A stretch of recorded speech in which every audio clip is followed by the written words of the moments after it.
We're covering some of the basics of the nervous system. Remember, there's 4 types of tissue in the body: epithelial, connective, muscle, and nervous. I've done a few videos on muscular system, and now we're moving on to nervous system and special senses. I've been teaching anatomy for about 24 years now. I try to simplify it for you. You can also click on the study guide below, but we're looking at starting at just the basics before moving into the structures and the concept. Besides the physiological side, let's understand the breakdown of the nervous system. Let's start by just understanding there's 2 systems in the body for the nervous system: the central nervous system and the peripheral nervous system. The central nervous system I've often referred to as the parents. They're the ones that are leading everything and coordinating the activities of the body. That's the brain and the spinal cord. So central nervous system, brain and spinal cord, simple as that. They can do 3 things. They can sense, they can interpret, and they can react. And most of the time, it's interacting with the peripheral nervous system. The peripheral, towards the edge or towards the outside of the central nervous system. Peripheral nervous system is essentially all the nerves and then all the receptors associated with it. And we'll talk about different receptors that we see in the body that help talk to the nerves. And so we'll also look at some of the definitions. So I said the peripheral nervous system is the nerves and the receptors. So what is a nerve? A nerve is a group of axons. And remember, a group of axons is part of a neuron. A neuron we'll discuss in greater detail in a future video, but a neuron includes dendrites, a cell body, and the axon to move information. So essentially a nerve is part of a neuron. It's just the elongated part of it. And when we put a bunch of axons together, similarly we do it like muscles. When we put a bunch of axons together, we get a nerve. And so that's part of the nerve. So understanding our definitions to start. When we look at nerves and receptors, we can further break them down to 2 types. Well, they do sensory and motor. So we constantly pick up things going on in our special senses inside of our body. We call those interoceptors. And then towards the outside of the body, we call exteroceptors. And then we'll name specific types for pain, for temperature, for pressure. We sense things. The sensory is going to talk to the sensory of the brain and spinal cord. We can talk to just the brain. We can talk just the spinal cord. Most of the time we're doing it collectively. And we tend to do what we call with a reflex arc with some learning in between. So we sense things, and then we have a motor function, which is the reaction usually to a muscle or a gland. What are we acting upon? And that's why we build from our skeletal muscles to move on to nervous system of how do we talk to these muscles. So we take sensory and motor to talk to the sensory and motor of the brain and spinal cord. We can further break down peripheral into 2 types: visceral and somatic. For both sensory and motor, visceral and somatic. So somatic is what we have towards the outside. Typically, we're more consciously aware of. My joints, my skin, my bones, things are more towards the outside of my body.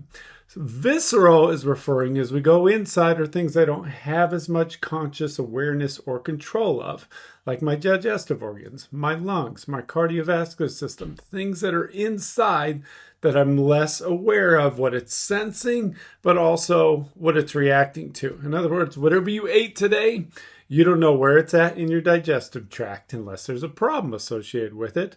You don't know where it's at as far as sensing and telling your body, I'm going to absorb this, I'm going to secrete this waste. That's all visceral. Versus somatic, I'm aware of that sensation. My reaction is referring to my somatic motor. So any of my somatic motor is my skeletal muscle control.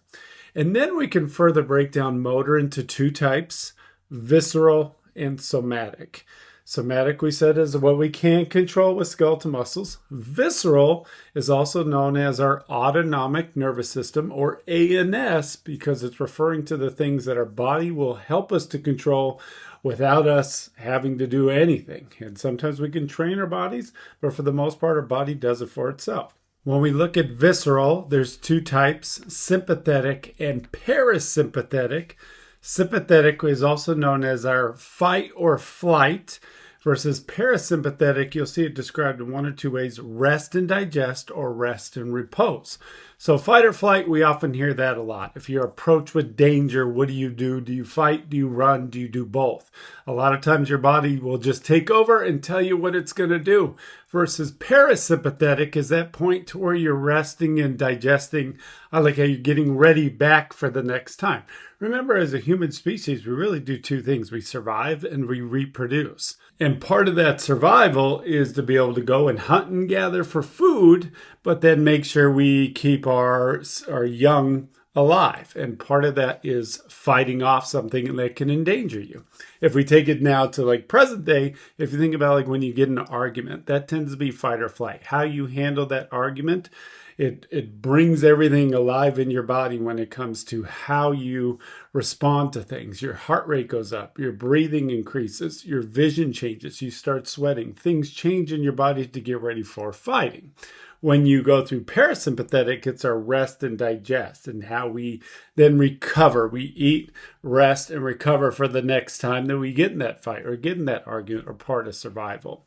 So as we look at everything, all of this information on the bottom, all of this sensory talks to the sensory of the brain and spinal cord. All of this motor is the reaction that comes out of it. So it often is communicated to the brain and spinal cord to figure out what just happened, are we interpreting, and then what's our reaction to it. And then brought in there is that higher thought, that remembering, that learning, that understanding of when something happens. If you step on something that hurts, it talks to the sensory. You tend to get a reflex, move away, but then there's that higher thought of why did that happen? Why did I just step on something that hurt me? And I try to learn from it so I don't do it again, because we do two things. We survive and we reproduce. This is what starts to get into that thought process. I use the mnemonic same and Dave, and referring to when we talk about there's two divisions. I sense things and I react with the motor. In between, I have my integrative or association neurons, that interpretation, but I break it down into we sense things. That's going to go to meaning to the brain and spinal cord. So as I sense this, it's going to go connect to the nerves that attach to the spinal cord to talk to the brain as needed. So that sensory information is afferent. Motor goes away, E for away from the brain and spinal cord to go out to the periphery to use the nerves to go to the different parts of the body. So same is referring to my sensory is also called my afferent division. My motor is also called my efferent division. If I take this, now we're using afferent and efferent to describe the physical process in which we have these things occur, sensory and motor. My afferent, we call that sensory. All that information goes to the dorsal side of the spinal cord. All of my efferent, which is my motor, will go out through the ventral side of the spinal cord. So what does that mean? As I use my red in this case, this is my reaction if something was hot or painful. So I'll have specific receptors like nociceptors for pain, thermoreceptors for temperature.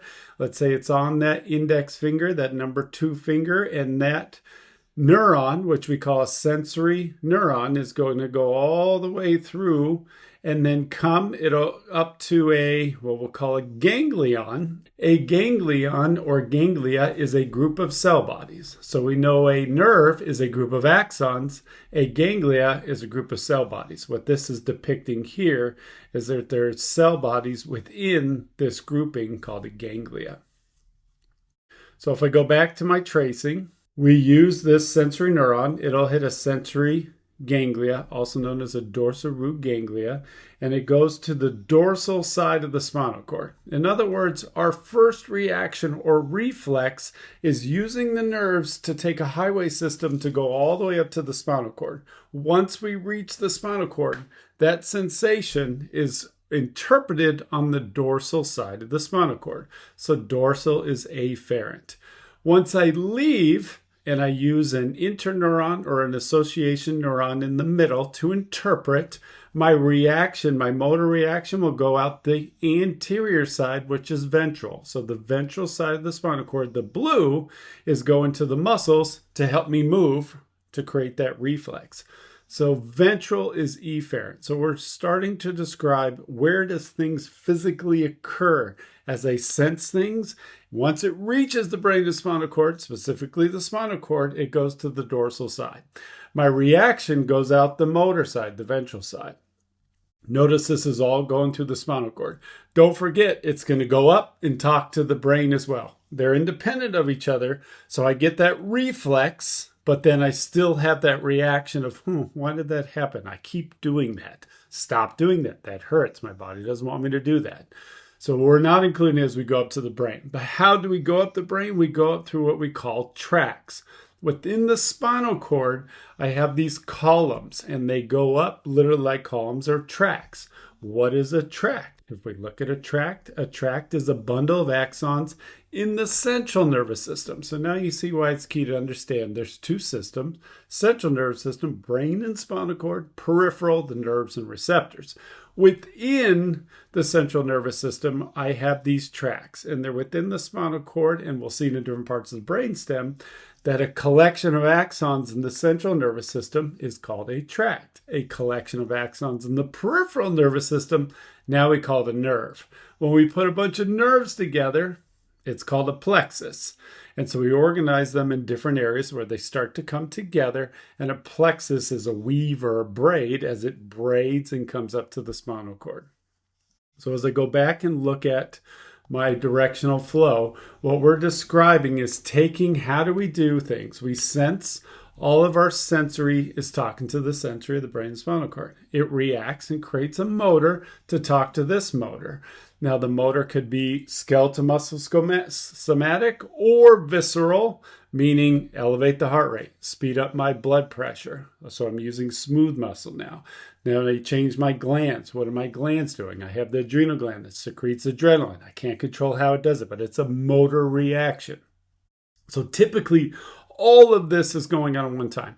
Even as you watch this video, you're being bombarded by senses, by watching, by hearing, by what you feel in the room. Is it hot, cold? And you make decisions on your own, talking to the brain and spinal cord, or the brain and spinal cord does it for you.